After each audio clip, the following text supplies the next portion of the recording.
Sahana Vavatu, Sahanau Bhunaktu, Sahaviryam Karavavahai, Tejasvinavaditam Mastuma Vidvishavahai. Om Shanti, Shanti, Shanti. May that one protect us both. May that one nourish us both. May we work together with great energy and strength. May our study be illumined. May we not unnecessarily cover with each other. Peace, peace, peace be on all. So just to remind you, this is being broadcast on YouTube. So if you have any reservations about being seen, please block off your cameras. So Happy New Year to all of you. And of course, this is the Vedanta Series question and answer. So I'm going to mute myself while you formulate some good questions, and we can deal with them in this session. This is also an interactive session, so just to remind you that you're free to unmute yourself at any point in time and interact. Don't think that you're interrupting a flow if I'm speaking or something like that. This is supposed to be exactly what it says, a question and answer. Okay, so I have one question here. What is the difference between japa and meditation? And Swamiji, I have a similar question actually. If you can go over the significance of the mantra. Why is mantra special?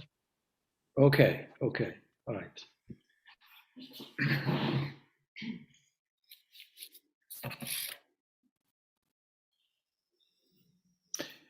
When we think, we're also speaking. Would that be true? So we're always talking to ourselves. And we're also listening to ourselves all the time. So it doesn't require a second person for us to be listening to ourselves, because in our head, so to speak, we're all listening to our own inner conversations. So then when we want to make sure that the thought is not dispersed randomly, supposing we want to take our thought and direct it in a certain way, first of all, what's the use of that? What's the value of it?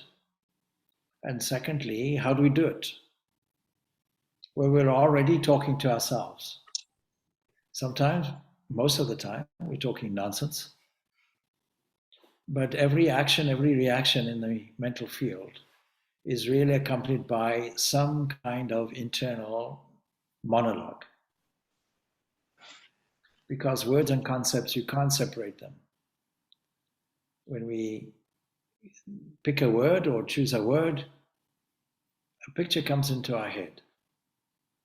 Supposing I now say mouse, even though a mouse is not at your feet, still the word has conjured up a picture of a mouse in your mind. So all of these things that we experience in the outer world and relate to come in two forms. One is the actual form that we see, or it could be something that we hear or touch or taste, something that is identified with the sense organs. And a corresponding picture in the head. We say head, but it's not necessarily in the head. Just colloquially, we use it. Something in the mind. And so the ancients said that this process, this configuration is called nama rupa. The rupa is the form of something, but the corresponding form internally is called nama. We name it. We have a word for it. And it's subtle. It can't be seen. We were talking earlier. Did you have a dream? Somebody says, yes, I had a dream. Only you know it. I have no evidence of it. I didn't see the dream. I didn't experience what you experienced. The internal world of feelings and thinkings are only subjectively experienced. Can we use that to our benefit, and why should we do it? The normal psychological condition that we're in is one of scattered mind. We can narrow it down and use the word attention. We have some kind of probe within us that is able to investigate things. A kind of spotlight we put on an object, whether it's internal or external. And then we can then see if that spotlight is going to reveal anything about it. If it doesn't reveal very much, or if it doesn't reveal what we want it to, we move it to something else. Supposing we're not moving it at all, but it's just happening. You can imagine how it's not going to work when you drive a car at night. Supposing you have spotlights and they're randomly picking up anything, then you won't be able to see the road. When you bring it all into one place, it'll light up a few meters in front of you. That's sufficient for you. And then after 20 minutes, 20 meters or so, another 20 meters is revealed. Like that, you go on. So the whole of investigative life, which we call concentration, is to gathering all the mental energy and forces that we have and direct it in a certain way. And the more we do that, the more is revealed.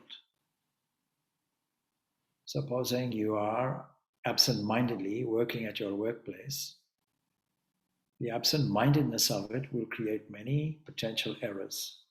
You know it yourself. But when you take all of that and concentrate it, what is now popularly called mindfulness, then it's much more efficient because less errors and less repetition is necessary. So it helps us in every sphere of life to have a concentrated mind. There's a technique to it. One of the techniques is to take the natural propensity of the mind to form a nama-rupa combination. Without the form, we can actually take the name of it. We can take the word of it, we can take the concept of it. Based on our previous experience, how did that look? Without a mouse being present, we can conjure up the memory of a mouse. The picture comes.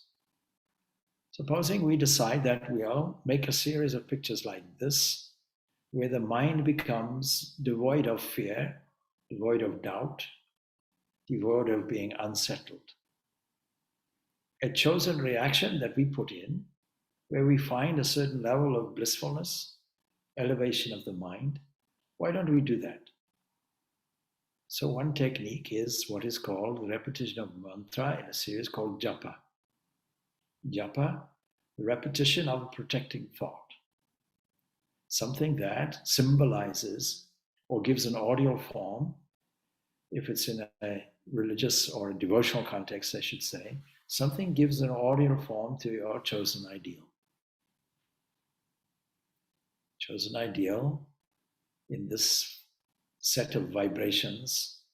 And so that set of vibrations is called bija mantra. Of course, a mantra is broadly of two types, Vedic mantras and Tantric mantras. Bija mantra, bija means a seed. It means by repetition with meaning of that, the actual thing reveals itself. Supposing I'm in trouble. Supposing I'm cornered financially. Supposing somebody wants to drag me to the court and then to the jail. Then I can choose a mantra that is the audio form of that primary subtle element called fire. It's a useless translation. It doesn't actually mean fire. It can imply radiance, but something that needs a radical shift. Then I can repeat Om, because that's primordial sound for cosmic mind. Then I can say Rang, which means fire. It's not literally fire, but it finds its expression in what we experience as fire physically. Supposing I repeat that, what will happen? Then that fundamental subtle element that burns up all dangers is activated, and that danger gets removed. So in this way, I can have a seed mantra for every single element in life with this one proviso. Somebody who has a little knowledge of the fundamental nature of things will not put it as a separate element, but will put it as one of God's divine angels. There are many people who don't believe in God, but they still believe in ghosts and angels and fairies, remarkably. So, are angels merely mythological? No. What we call angels are simply an anthropomorphical version of these subtle elements. We call these tanmatras, mere elements. If we don't understand these elements, we don't really understand the nature of nature itself. And all of these are like radiating aspects, like rays of a sun, spread out in different directions, that give us warmth, give us growth. These are divine glories that are dispersed everywhere. When we see the unity behind that, we can register everything to its proper owner and put everything in its proper context. Register it to what religion calls God. Register it to the divine manifester of it all. It's not that something separate is created. I have in front of me open the Mundaka Upanishad. The previous question was, what is inner wisdom? That's one question. So I have three questions before me, and I can tie them all together. What is inner wisdom? Secondly, what is the difference between japa and meditation? And thirdly, the question that was asked about, what is the meaning of the use of such a mantra? Where we can, in one word, say, well, in a few words, protecting thought. A mantra is a protecting thought. And why does that and how does that work? Because in repeating it, you're repeating the meaning of the name. You're giving form to the name. Now, you may say that if we simply repeat the name, the word, an image comes. What has that got to do with the form as seen by eyes or registered by ears or skin or any of the elements which are physical to us, any of the sense organs? And what has that got to do with the actual objects? Everything.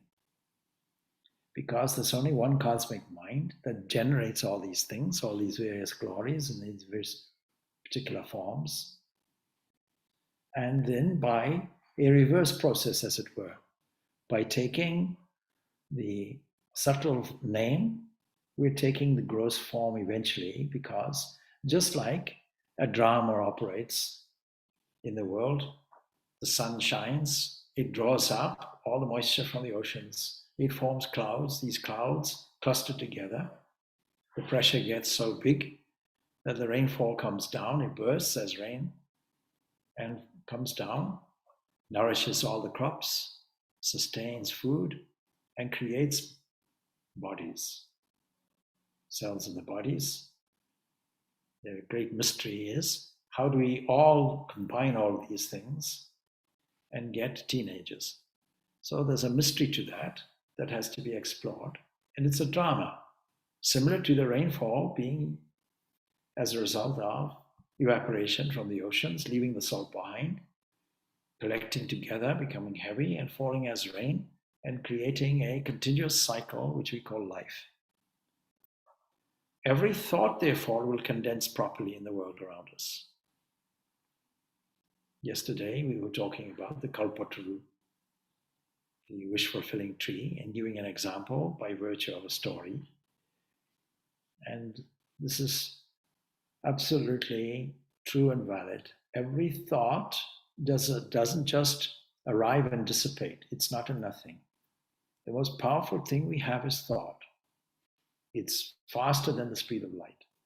The speed of light is 186,000 miles per second, and faster than that. Instantaneously, we get what we want.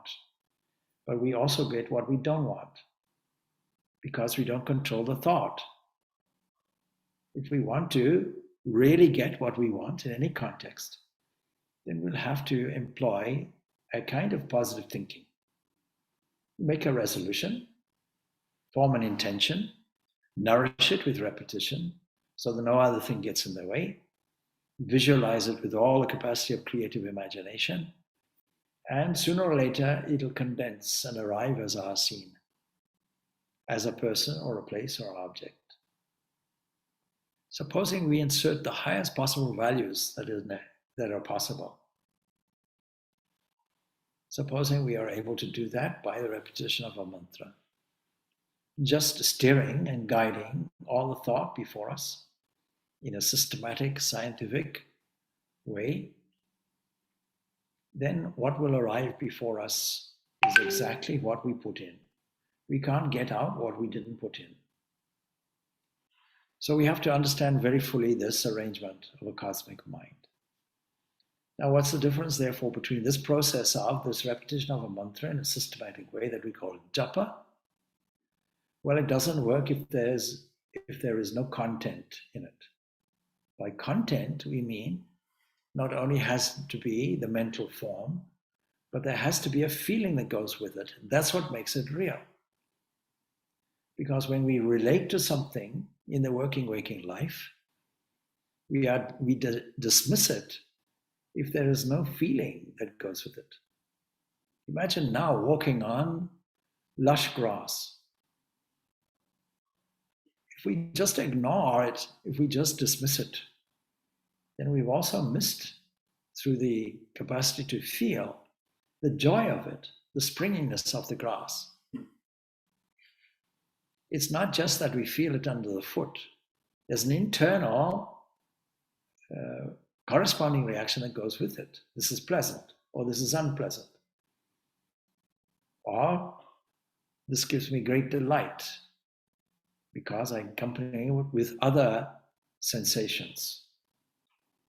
And then I can store that in my memory and replay those sensations. And without treading on the grass, I can sit down and bring it as a movie. I can think of all the sensations I had when I trod on this grass. I can feel not only the grass, but how it felt underfoot. The joy, the freedom of simply feet moving. And then all the other accompanying impressions that were there, the wind, the sky, the song of a bird. All of that can be collected in my internal library, memory, and can be replayed so that thought is channeled and directed in a certain way. And this is the start of a process that we collectively call meditation. What is the purpose of this meditation? The purpose of this meditation is different from the purpose of japa. The purpose of japa is concentration and revealing what the mantra means to us. It is as the effect of purifying the mind. So with all of that, that paves the way for the next stage, which is called meditation. It's like asking, what's the difference between a runway and an airplane? Or the runway and the flight that an airplane takes above the clouds? Well, there's a distinct difference. One is preparatory, steering the mind, taking all our attention and making sure that it's moving like a pilgrim in a certain direction, setting a pathway up for ultimately a final discovery. The final discovery is where there's only one thought in the mind. That one thought in the mind is called classically dhyana, meditation. What is the value of it? The value of it is that the less cluttered the mind becomes, the more I have access to revealed truth, internal truth. The more inward I go, the more subtle. That comes back then to the original question, what is inner wisdom? You see how that question is phrased. It's not what is wisdom. What is inner wisdom is the original question. Assuming that anything outer to it is not going to work. We have to take an inward journey. And in that inward journey, layer after layer after layer, we come to areas that are more subtle, more immense, and more profound and closer to the truth until we arrive at that one thing which is truth. And the discovery of truth gives us access then to wisdom, inner wisdom. We can quote from the Mundaka Upanishad on this. It tells us this. And it's an answer to a question. Tasmai sa hovacha dve vicha viche viditadve viditadvye iti hasmayat brahmavido vadanti para cheva paracha. But it's an answer to this question. Kasmin no bhagavo vijnate. What is that? By knowing which we can know everything. That would be the highest point of knowledge, isn't it? If we know, by knowing one thing, we can know everything. Like if we know clay, we know every object made from clay. If we know gold, we know every object made from gold. In that same way, if we know the fundamental substance and essence of all of existence, then we know the whole of existence. If we know the fundamental element of chemistry, we know the whole thing. If we know that the whole universe is made from only a few components, and that itself can be reduced to an electrical force called hydrogen. The interesting thing about hydrogen is it's electrical. Why should it be electrical? That's the interesting question. And where does it come from? Until ultimately we're going back and back and back and finding that one without a second. So this is the answer. There are two kinds of knowledge, is the answer. Not just one kind. One kind is of a relative nature. Does this table on which I'm sitting exist? Yes, relative only to the senses. Its hardness is relative to the hand. Its form is relative to the eye. If you ask me, how big is the table? Then I'll say, from my point of view, that's how I'll have to preface the question. From my point of view, it's an average size. But ask an elephant will have a different answer. Elephant will say, it's a very small thing. I can crush it with one simple foot. With one footstep, it's gone, dismantled. Or you ask an ant, please, Mr. Ant, how big is this table? He says, it's enormous. It seems infinite. I can never find the end of it. I go up one thing. I don't know what it is. Oh, it's a leg. A leg? You mean there are other legs? Yes. There's a whole body? Yes. Wow, it looks like a whole universe to me. It's vast. So we ourselves are living in a vast, vast existence, and we have no idea where the end of it is. We have constraints to our vision. This is all in the relative world. You look through a telescope, how big is the universe? Maybe we can see 15 billion light years away. 15 billion years is equivalent. But why can't we see beyond that? Because we have a control called the speed of light. So we have a laboring under a dimensional deficiency all the time. And we're only seeing things in 4D. You think we're seeing things in 3D, but a fourth is time. And this is what Einstein put forward in special relativity. Even if you leave that out, we only have 3 dimensions. That makes making pictures very difficult. So earlier, we had a talented artist who filled a whiteboard with some figures, and he could only do it in 2 dimensions. Trying to capture 3 dimensions, not possible. You can make it look as if it's 3-dimensional. There's a trick in doing that. You can mess around with perspective and make it look 3-dimensional.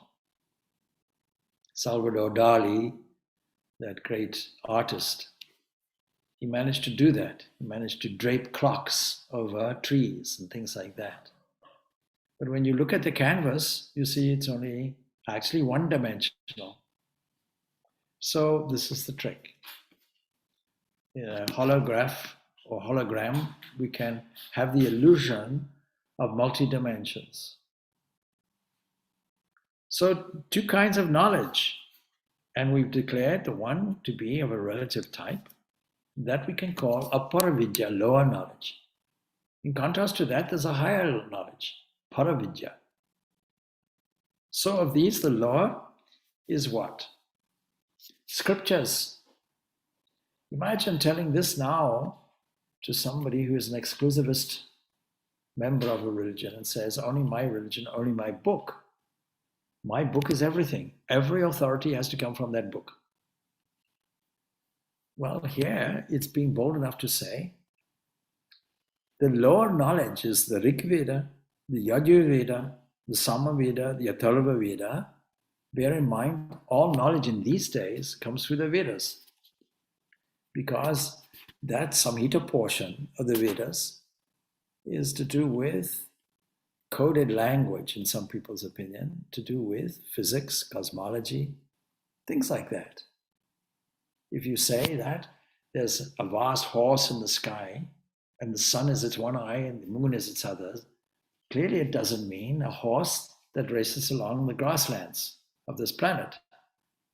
Clearly you're looking at something different, trying to get a concept of something more universal, something beyond our normal vision. So all the knowledge of the day, including science, including art, it all comes in the lower knowledge. In addition to that, phonetics, all these things taught at the educational institution of its day. Don't bear in mind, typically, up to the age of 12, your parents were the teachers. They taught you everything. It means the parents had to be of good character, because children learn mainly by example. If you sweep the floor with your broom, sooner or later, the 4 or 5-year-old will want its little broom. It will also want to sweep. If you sit and meditate in a corner, without asking or pressurizing, the child will want to sit with you. It may not know what you're doing, but it will simulate exactly what you're doing. Ritual. Ritual, what is ritual? Ritual was a means of mobilizing all the things we've told you about, including the use of a mantra. We endorse it, underline it, by accompanying it, and in reinforcing the intention by doing something physical with it. Grammar, etymology, metrics, astrology, we can include mathematics in that, science, and the higher is that by which the undecaying is apprehended, because all of the other things are subject to one condition: they're subject to decay. Don't think it's only your teeth that decay. No, your whole body decays. The whole earth decays. There are no permanent habitats in this universe. In 5 billion years' time, in our human calculation, the sun also will go into its demise. That means the earth will go into its demise. Everything will start winding down. This is just the pattern of birth, life, and death. Decay is the operating principle on its way to death.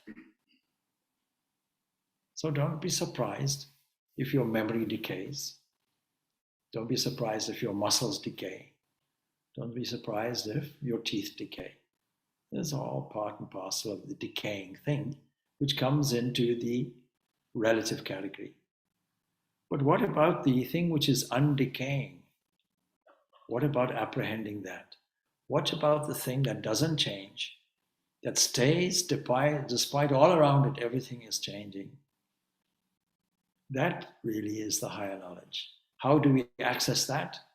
We access it through all these various techniques that boil down to control of the mind, mobilizing thought. And part of that is systematically practicing japa and meditation. There's a commentary: the Veda is not to be called Veda, for there is no Veda in the Veda. It's only a book. That's all. You hear this expression, the Bible says. Well, once I picked the Bible, put it to my ear, I didn't hear a thing. Nothing spoke to me. But you see, it's there as the primary authority, simply based on the fact that religious books are all old and therefore revered. Whether they're true or not, it doesn't make any difference. The tradition says because they're old, because of their antiquity, we have to revere them as sacred. So that which is ungraspable, you can't grasp it with the hands, and you can't grasp it with the mind. You can't grasp it with concepts. You can't grasp it with images. It has no form. It has no name. We can't grasp it in the same way that we grasp all these other things. So that which you cannot grasp, yat tad adreshyam, agrahyam, that which is without family, agotram, without caste, a varnam, a chakshuha, without sight, strotram, tad, apani, padam, without hearing, without hands, without feet, eternal, all-pervading, omnipresent, no time involved, exceeding the subtle, any subtle thing such as a thought or a feeling or a dream, more subtle than that, more subtle than the atom. The atom you can't see. Subatomic structures, you have no idea what it is. The Higgs boson has never been seen. Only the evidence of its presence, the effects measured, identifying where it left, inferential knowledge. You see this phrase, there's no smoke without fire. When you see the smoke and you never saw the fire, you assume fire is also there somewhere. And so, that is the undecaying, which the wise perceive as the source of beings. What is inner wisdom? Well, you have to become wise to know it. Gain access to that inner wisdom, and that becomes the source of all beings. It is, of course, the unperceivable and so on. It is the indescribable. It is the absolute Brahman. It is that principle beyond which you can never go. So it is that.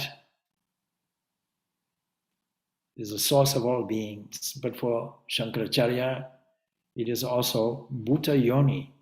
That is, it is also God. It is also Ishvara, formed and manifest in that way. And for the dualist, such as Madhva, it is Vishnu. Earlier we were telling a story about Vishnu's incarnation of Krishna and how Brahma realized that what Krishna was doing, substituting all the gopis, you remember that story, a trick played by Brahma, and so multiplied himself, but it was soon revealed because what was seen by Brahma was Vishnu with so many hands, with discs. What are these discs? The whole universe is being spun by that one entity. Vishnu means the one that pervades everything, pervades all.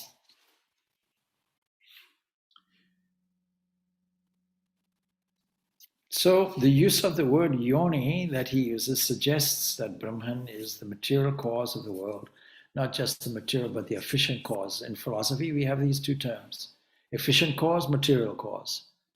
And it must be the same. We don't have to look for a second entity. So what is the beautiful example given? Do we have some example whereby we can grasp this concept of this unity and manifestation?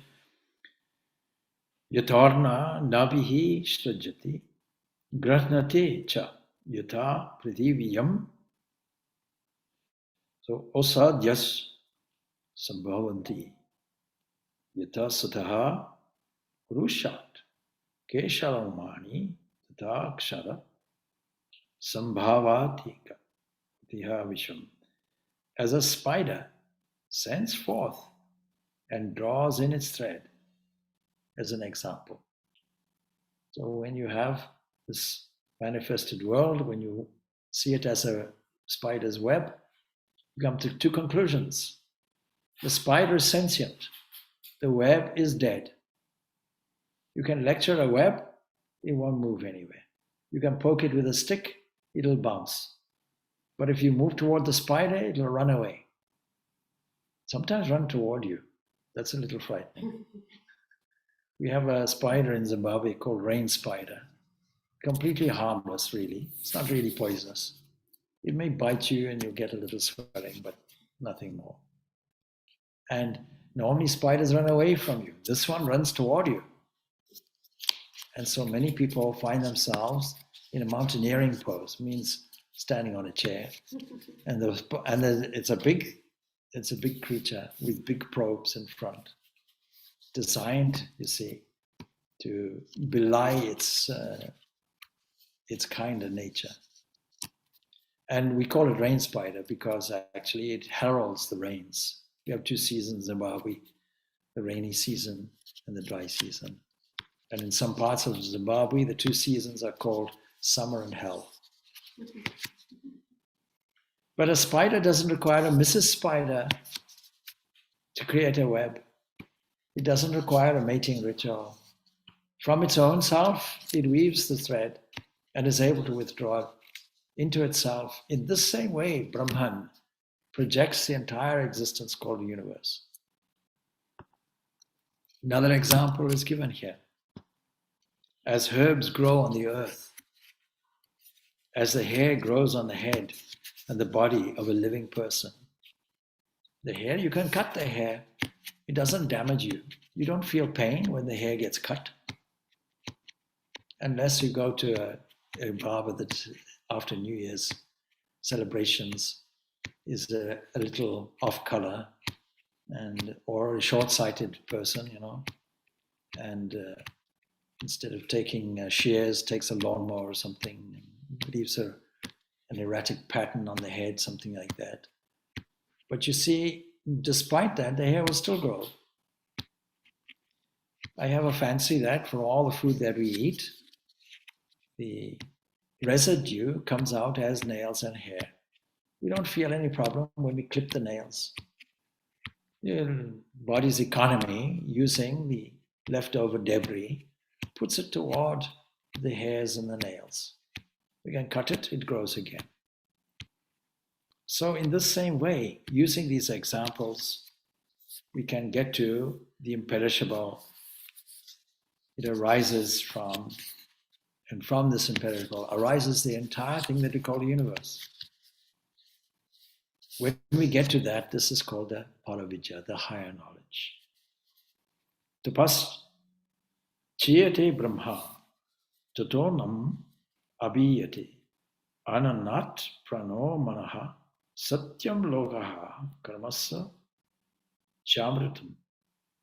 By contemplation, that is by meditation, on the power, Brahman expands. Brahman himself meditated. From that meditation came the whole universe. From our meditation come our own universe also. From that food is produced, and from food life.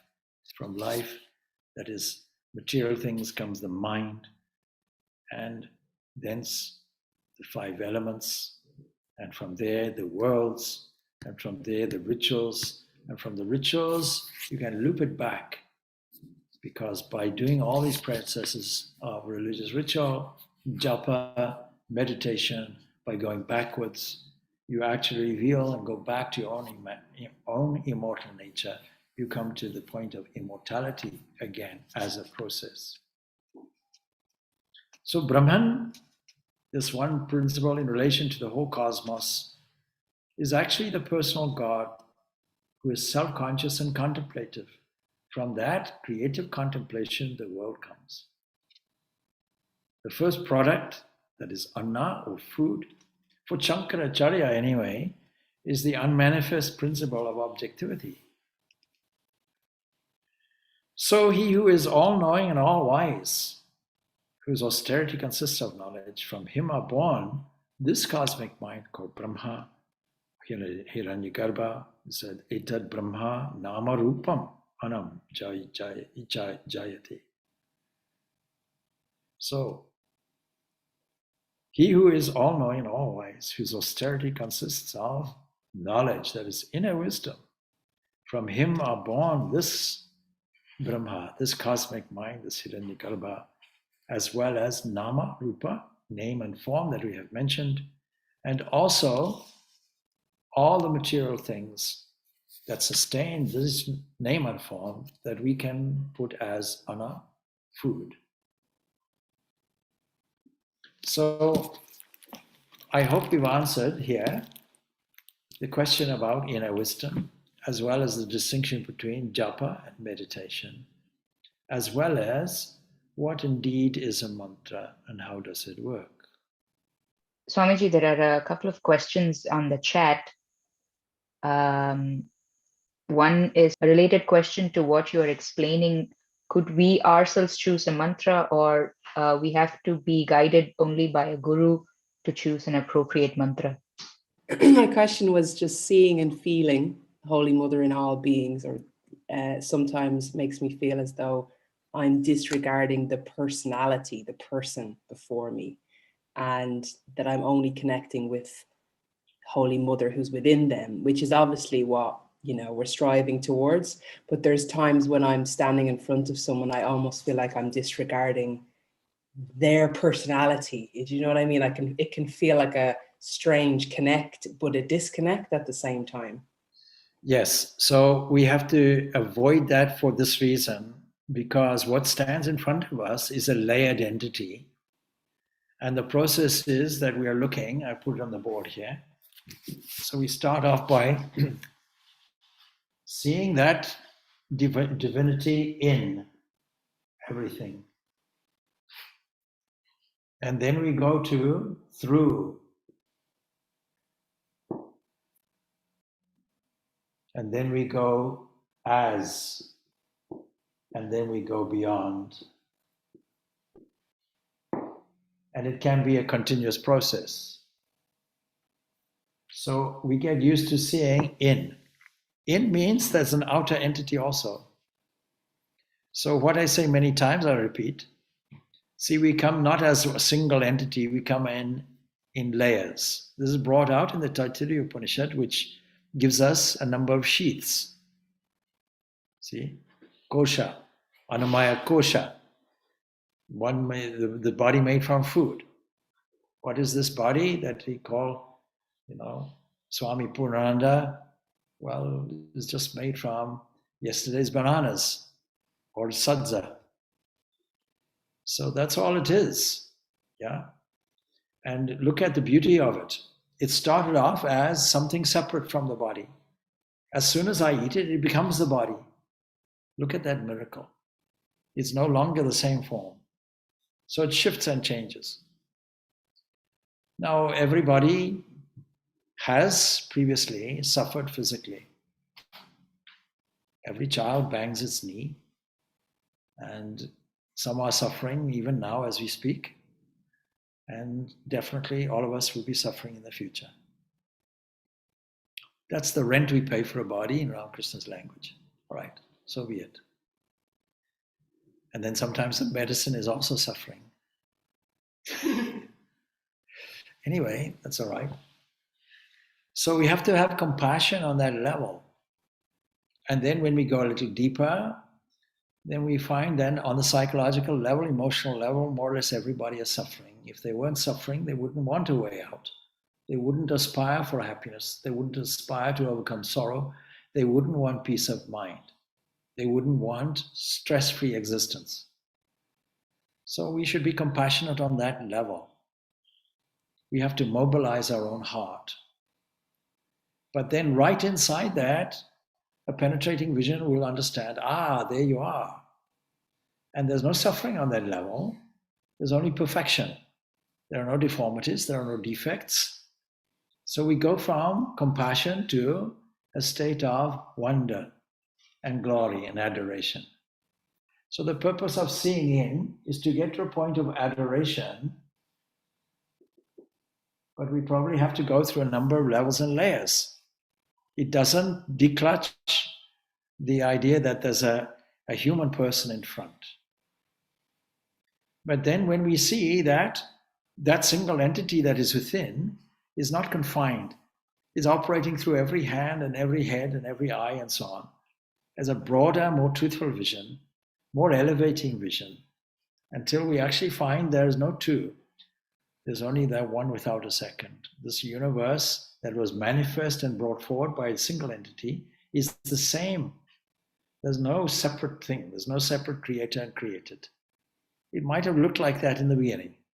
What we look out as the universe is only fragmented God, or seems to be like that. But we can have a choice. We can look at the world through a telescope called the mind. We can look at the mind itself, and we can look away from it also. So there's a beyond essence to it as well.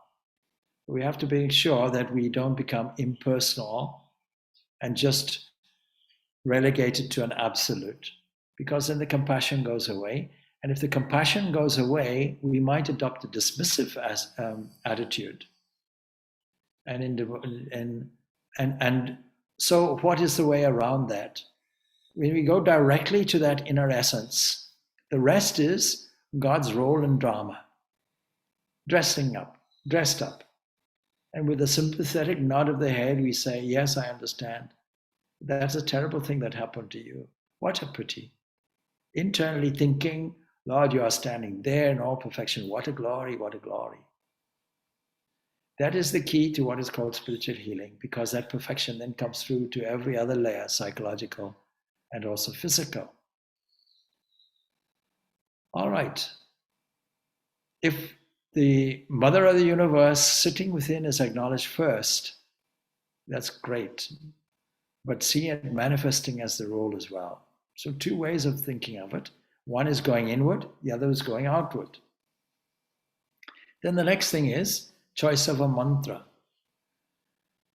Well, there are many mantras available to us in the Vedas. And any positive thought can be adopted really as a mantra.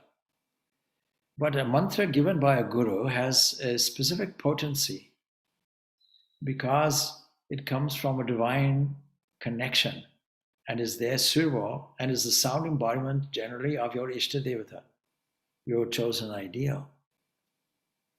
For example, the mantra that I gave as an example, Om Rang, evoking the element fire. There's a funny story in connection with that. There was a Brahmin who was always repeating this mantra, and he was taken on by somebody mistaking him for something else, thinking he was a cook in a big feast. Please make the bread. And while he was making the bread, naturally, he was repeating this, Om Rang, Om Rang.